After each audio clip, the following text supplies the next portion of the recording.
नमस्कार दोस्तों। भगवान श्री कृष्ण की लीला स्थली ब्रज में एक से बढ़कर एक महायोद्धा हुए। इनमें से कुछ को तो लोग आज भी याद करते हैं, लेकिन करीब 1000 साल पहले यहाँ के जिस एक राजा ने महमूद गजनवी से जम के टक्कर ली, अपने जीते जी मथुरा पे आँच नहीं आने दी। मंदिरों की छोड़ो, मंदिरों की परछाई तक को छूने नहीं दिया। लेकिन चिंता की बात यह है कि उसे मथुरा तो मथुरा, उनके खुद के वंशज भी उन्हें भूल रहे हैं। ये थे महावन के राजा, वीरों के वीर चौधरी कुलचंद हगा। ब्रज की मिट्टी की यह खासियत है कि इसने अन्याय को कभी बर्दाश्त नहीं किया। हजारों साल पहले भगवान श्री कृष्ण ने 9 साल की उम्र में अपने अत्याचारी मामा कंस का वध किया। श्री कृष्ण का लालन पालन जिस पुरानी गोकुल मौजूदा महावन में हुआ, उसी में जन्मे और पले बड़े राजा कुलचंद ने मथुरा की रक्षा के लिए सीना तान के टक्कर ली। यदि मल्ल युद्ध होता तो वह महमूद गजनवी को चीर के रख देता, पर वह छल फरेब से भरी फौज की लड़ाई थी। अपनी से कई गुना ज़्यादा फौज से टक्कर लेना कोई कम बहादुरी नहीं थी। इसके लिए बड़ा कलेजा चाहिए। महमूद गजनवी ने 1017 में भारत में 9वां आक्रमण किया। गजनवी ने जब 2 दिसंबर 1018 को बुलंदशहर बरन पर हमला किया तो वहाँ का राजा हरदत्त उसका सामना नहीं कर सका। वह शरणागत हो गया। वह हरदत्त से हरदत्त महमूद बन गया।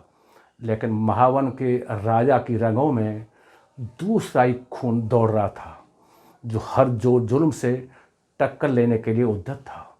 गजनवी के आने की सूचना मिलते ही कुलचंद ने अपने दरबारियों और सेनापति से सलाह मशवरा कर मुकाबले की तैयारी शुरू कर दी। मथुरा पर आक्रमण का कुलचंद ने बहुत ही बहादुरी से मुकाबला किया। राजा के दल में 200 हाथी थे, करीब 50,000 सैनिक, लेकिन गजनवी की फौज उससे भी कई गुना ज़्यादा थी। कई दिन तक युद्ध चला। युद्ध में राजा की पत्नी ने भी कंधा से कंधा मिला के साथ दिया। ब्रज की महिलाओं ने हमेशा से लड़ाइयों में पथ का साथ दिया है।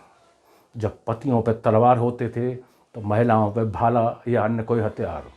बाद के ज़माने में जब बंदूकें आ गईं तो महिलाएं बंदूक चलाने से भी पीछे नहीं रही।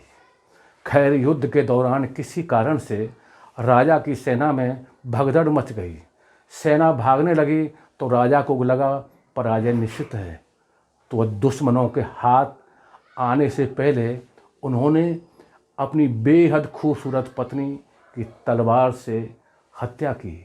इसके बाद अपने सीने में तलवार भोंककर प्राण न्यौछावर कर दिए, लेकिन जीते जी मथुरा को लौट नहीं दिया। महमूद के मीर मुंशी अल उत्वी ने अपनी पुस्तक तारीख यामनी में मथुरा पर आक्रमण का वर्णन करते हुए राजा कुलचंद की दिलेरी की खुल के तारीफ की है। उसने लिखा है कि राजा कुलचंद बहुत ही बहादुरी से युद्ध लड़ा। उसे अपनी शक्ति पे भरोसा था, क्योंकि इससे पहले उसने कोई युद्ध नहीं हारा था। युद्ध में पराजय देखकर उसने अपनी पत्नी समेत आत्महत्या कर ली। पर मेरे हिसाब से यह आत्महत्या नहीं थी, आत्मोत्सर्ग था। कमज़ोर लोग आत्महत्या करते हैं, उन्होंने आत्मोत्सर्ग किया था। यह वीरों का आभूषण है।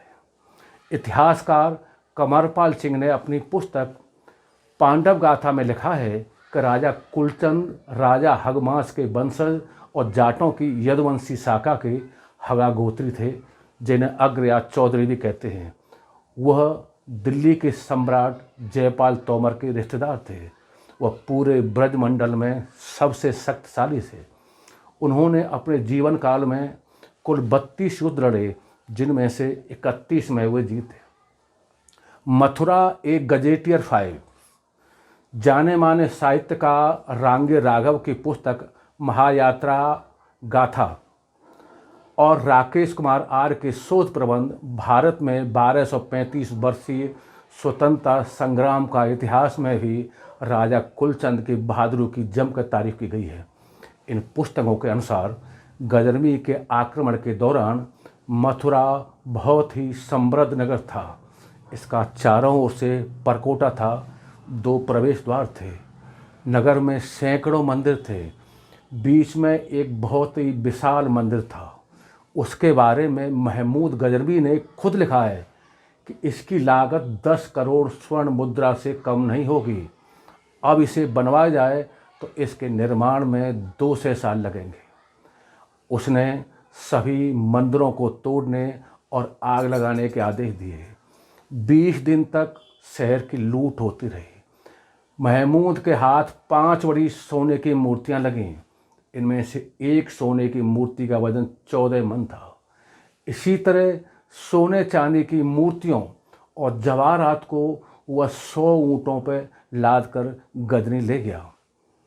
राजा कुलचंद के बारे में कहा जाता है कि उसने महावन में कुषाणों का एक मंदिर बनवाया। इसमें कनिष्क द्वारा तोड़ी गई प्रतिमा का भी पुनर्निर्माण कराया। महमूद गजनवी ने इस मंदिर को भी तोड़ दिया था। कुलचंद की मृत्यु के बाद उनके पुत्र बरामल सिंह ने उसका पुनर्निर्माण कराया। बरामल सिंह ने उन्होंने बरामई बसाई। 1019 में किरारों को पराजित करने के बाद राज्य को 4 भागों में बांट दिया। रामसेन ने बिसावर, उदय सिंह ने नौगमा, अरस सिंह ने अरोठा और सुसैन ने ऊंचा गांव पर शासन किया। राजा कुलचंद के किले के महावन में भग्नावशेष अभी भी उनकी वीरता की कहानी कह रहे हैं। जय हिंद, जय भारत।